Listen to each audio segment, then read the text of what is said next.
श्री हनुमान प्रसाद पोद्दार जी अपने जीवन का एक प्रसंग बताते हुए कहते हैं कि श्री योगानंद सरस्वती का मेरे साथ निकट का संबंध था। एक समय की बात है, मुझे धन की बहुत आवश्यकता थी। उन्होंने मुझे भगवान शंकर का एक मंत्रानुष्ठान बताया और कहा, इस अनुष्ठान से शंकर जी के दर्शन होंगे तथा तुम्हारे अभाव पूर्ण हो जाएंगे। मैंने कहा, इस अनुष्ठान पर मेरा विश्वास है, पर मैं अपने लिए सकाम अनुष्ठान नहीं करता। वे खूब समझाते रहे, पर मैं उनकी बात स्वीकार नहीं कर सका। कुछ समय बाद मेरे एक मित्र की आर्थिक स्थिति बहुत कमज़ोर हो गई। उनके प्रति मेरे मन में बड़ा प्रेम था। वे अपनी परेशानियां मुझे बताते रहते थे। मेरे मन में आया कि योगानंद जी का बताया हुआ अनुष्ठान अपने लिए तो नहीं करना है, पर मित्र के लिए कर दिया जाए।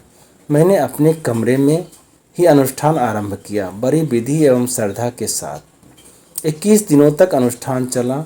21वें दिन बड़े भयानक रूप में भगवान शंकर का प्रागट्य हुआ। उनका वह भयानक रूप देखकर मैं कांपने लगा। उन्होंने कहा, तुम्हारा अनुष्ठान सफल हो गया, परंतु तुमने उसका प्रयोग कर बहुत अनुचित किया। भविष्य में इस मंत्र का अनुष्ठान करोगे तो तुम्हारा सर्वनाश हो जाएगा। फिर कभी इसका अनुष्ठान नहीं करना, और संभव है तुम इस मंत्र को भूल जाओगे। जिसके लिए यह अनुष्ठान किया है उससे कह देना कि फिर किसी बहुत बड़े व्यापार को ना करे, परिणाम अच्छा नहीं होगा।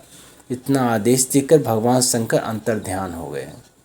उस समय मेरे वे मित्र सट्टा खेला करते थे। वे जो लिखना चाहते थे वह ना लिखकर गलती से उससे उल्टा लिख गया, अर्थात लेने की जगह बेचना और बेचने की जगह लेना लिखा गया, और उसी के अनुसार सौदा हो गया। सौदा होने के पश्चात जब वहाँ से तार आया तब उनके मन में बड़ी घबराहट हुई। अतएव उन्होंने जैसा सौदा हुआ था उससे उल्टा सौदा करने के लिए तार दिया। पर भगवान की माया बड़ी विचित्र है। वह तार भी उल्टे सौदे का लिखा गया, और वह भी जितना वे सौदा करना चाहते थे उससे दुना हो गया। भगवान को रुपये देने थे, अतः उल्टा काम होने पर भी उस काम में उन्हें 30 लाख रुपये एक महीने में मिले। अनुष्ठान की विधि तो मुझे स्मरण रही, पर मंत्र सर्वथा भूल गया। इस मंत्रानुष्ठान के प्रयोग से मैं इस निष्कर्ष पर पहुंचा हूँ कि इस युग में भी देवता सिद्ध होते हैं, उनके दर्शन होते हैं तथा उनकी आराधना से नवीन प्रारब्ध का निर्माण होकर कार्य सिद्ध हो जाता है।